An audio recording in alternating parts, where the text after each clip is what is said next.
संकेत भोसले मामले में भिवंडी पुलिस परिमंडल 2 के डीसीपी श्रीकांत परोपकारी का आया बयान। बता दें कि भिवंडी पुलिस परिमंडल 2 के डीसीपी श्रीकांत परोपकारी ने एक पत्रकार परिषद का आयोजन कर लोगों से शांति बनाने की अपील की और मामले की पुलिस पूरी जांच कर रही है, इस तरह का आश्वासन देते हुए पत्रकारों को संबोधित करते हुए भिवंडी पुलिस परिमंडल 2 के डीसीपी श्रीकांत परोपकारी ने क्या कहा, ये सुनते हैं। देवा धोत्रेवर चाकून संकेत भोसले आणि देवा धोत्रे म्हणून 2 कॉलेजचे विद्यार्थी आहेत। कॉलेजमध्ये धक्का लागला या क्षुल्लक कारणावरून त्यांच्यात बाचाबाची झाली। त्यानंतर जी भांडणं झाली त्यात देवा धोत्रेवर चाकूने हल्ला झाला। त्याचा बदला घ्यायचा म्हणून देवा धोत्रेचे वडील कैलास धोत्रे आणि इतर काही गुंडांनी मिळून संकेत भोसलेला किडनॅप केलं आणि त्याला मारहाण केली आणि त्या मारहाणीत तो गंभीर जखमी झाल्यावर त्याला हॉस्पिटलमध्ये आम्ही ॲडमिट केलं।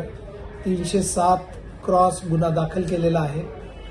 307 विथ रायट गुन्हा दाखल आहे। किडनॅपिंगची कलम लावलेली आहेत आम्ही आणि 3 आरोपी त्यात अटक केलेले आहेत आणि आज रोजी सदर विद्यार्थ्याचा संकेत भोसलेचा मृत्यू झालेला आहे। त्यामुळे त्याला वाढीव कलम 302 लावण्यात येईल।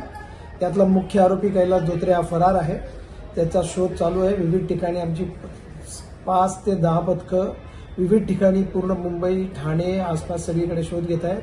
वैज्ञानिक पद्धतीने सुद्धा आम्ही त्याचा शोध घ्यायचा प्रयत्न करतोय।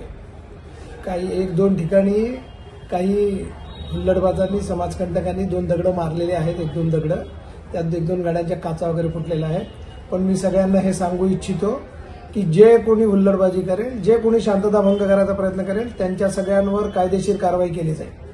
त्यामुळे अशा घटकांनी अशा गोष्टी करण्यापासून परावृत्त व्हावे। पोलीस योग्य ती कारवाई करण्यास सक्षम आहेत।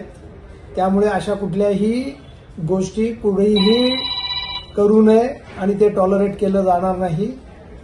दुसरी गोष्ट, कुठं परिसरात काही तणावपूर्ण काही नाही आहे, सगळीकडे शांतता आहे आणि मी नागरिकांना सुद्धा आवाहन करतो की बिलकुल अफवांवर विश्वास ठेवू नका।